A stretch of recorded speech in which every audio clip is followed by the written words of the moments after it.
Hasta hace no tanto tiempo, muchos historiadores opinaban que el Imperio Otomano llegó a su cima en el siglo XVI y que tras la derrota naval de Lepanto y la muerte de Solimán I, el imperio entró en un lento declive del que nunca se recuperaría.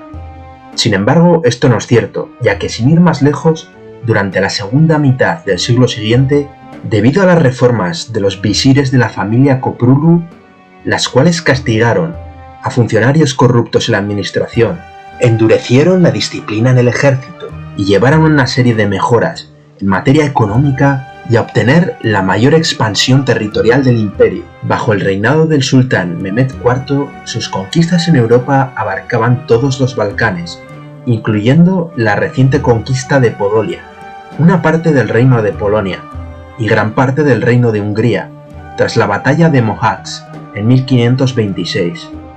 Quedando libre una franja de territorio llamada la Hungría Real, la cual pasa a depender del Imperio Habsburgo, frente a la oposición de muchos nobles húngaros como una especie de franja defensiva ante los otomanos. Hacia 1678 se produce un levantamiento en la Hungría Real contra los Habsburgo, encabezada por un noble, Emerico Tokoli.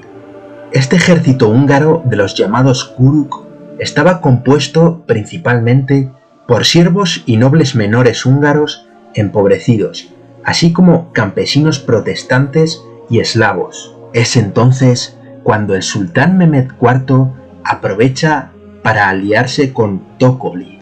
En agosto de 1682, Mehmed declara la guerra al rey Leopoldo, rey de Austria y emperador del Sacro Imperio. Los turcos consiguen movilizar a unos 140.000 soldados, de los cuales un gran contingente de tártaros de Crimea, transilvanos, sirios y hasta cristianos húngaros. Leopoldo I, distraído por las luchas con la Francia de Luis XIV, habrán de pasar unos meses para que tome conciencia de lo que se le viene encima. El 1 de julio de 1683, las tropas otomanas tienen orden de tomar la ciudad húngara de Győr, pero Kara Mustafa, a la sazón visir, presentó su intención de marchar hacia Viena, propuesta que fue unánimemente aprobada. El general Starhemberg, encargado de la defensa de la ciudad, tras conocer la masacre de Berchtesgaden, una ciudad que había entregado sus llaves, y como premio los invasores cometieron una matanza, decidió resistir con tan solo 12.000 hombres. Se inició entonces una vertiginosa carrera diplomática en busca de ayuda, junto con el Papa Inocencio XI, consiguiendo el apoyo de los estados de Baviera, Lorena, Sajonia y Venecia.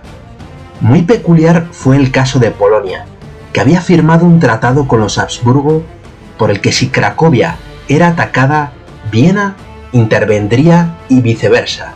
Sin embargo, el rey Juan Sobieski necesitaba el consentimiento de la Asamblea de los Nobles Polacos, muchos de los cuales dieron su negativa motivados por los sobornos franceses. Sin embargo, el Papa Inocencio XI activó sus enormes fondos del Vaticano, muy superiores a los sobornos franceses, los cuales aseguraron la participación polaca. Muchos países europeos ayudaron de un modo u otro. En el caso de España fue de manera económica, mientras que el rey de Francia apoyó al Imperio Otomano para debilitar a Austria y al Sacro Imperio. Comienza el asedio. Las tropas turcas llevan una enorme cantidad de artillería. A su vez, los austriacos despejan de viviendas los alrededores de la ciudad para alcanzar con sus armas largas a los atacantes, lo que hizo que los turcos excavaran trincheras en línea recta para no ser alcanzados. A pesar de estar rodeada de murallas, la ciudad estaba en un punto crítico, con el agua cortada, casi sin alimentos, y el gran número de cadáveres se acumulaba teniendo que ser enterrados en patios y en conventos. Unos 5.000 zapadores asaltantes cavan túneles subterráneos, detonando cargas explosivas que casi vuelan por completo secciones enteras de la muralla.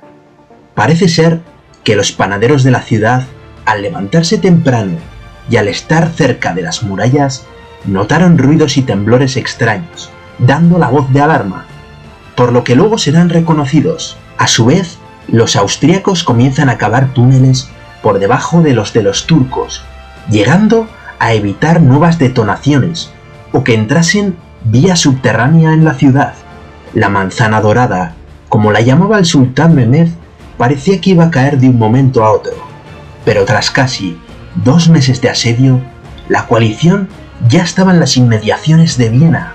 A su vez, el visir Kara Mustafa dividió sus tropas, manteniendo el asedio por un lado y yendo al encuentro de los aliados de Viena.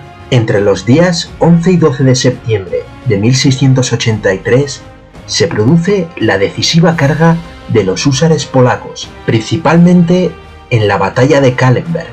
Los húsares, armados con una lanza de 20 pies, un sable curvado y uno recto, 4 pistolas, un martillo y montados sobre un corcel poderosamente blindado, sumado a su temible aspecto, con arcos emplumados sobre sus espaldas a modo de alas, 18.000 jinetes arrollan por sorpresa a los invasores, en la que es la mayor carga de caballería de la historia. A su vez, los defensores salen de las murallas, atacando a los otomanos, que huyen en completa desbandada. Aprovechando la situación, el visir Kara Mustafa se lleva su tesoro personal y ordena acabar con los últimos prisioneros. Tras la liberación, surge la historia del croissant. Los panaderos elaboraron unos bollos que ya existían, llamados Kipferl, en forma de media luna, lo que simbolizaría comerse al turco, ya que este era el emblema que llevaban en sus estandartes. Parece ser que años después, la reina María Antonieta de Francia, de origen austriaco, llevó a sus panaderos a la corte francesa, y el Kipferl evolucionó al croissant, el cual lleva una cantidad de mantequilla muy superior, por lo que posee ese aspecto fino y hojaldrado en comparación con el más tosco y primitivo Kipferl. De vuelta al teatro de operaciones, la Liga Santa o Coalición consigue tomar Buda, la capital húngara, en 1686. Para 1699 se firma el Tratado de Karlowitz, que obligó al nuevo sultán Mustafa II a ceder los territorios ocupados a Austria, es decir, Hungría, Podolia se devolvió a Polonia y Dalmacia, Atenas y el Peloponeso a Venecia. La batalla de Kahlenberg supuso el triunfo de la diplomacia entre los reinos del viejo continente, que se diría que faltó en la caída de Constantinopla, y que de llegar a formarse antes esta coalición, habría cambiado con toda seguridad la historia, como también pudo haber cambiado todavía aún más si en esta batalla Viena hubiese caído, pudiendo abrir la Europa occidental al dominio turco.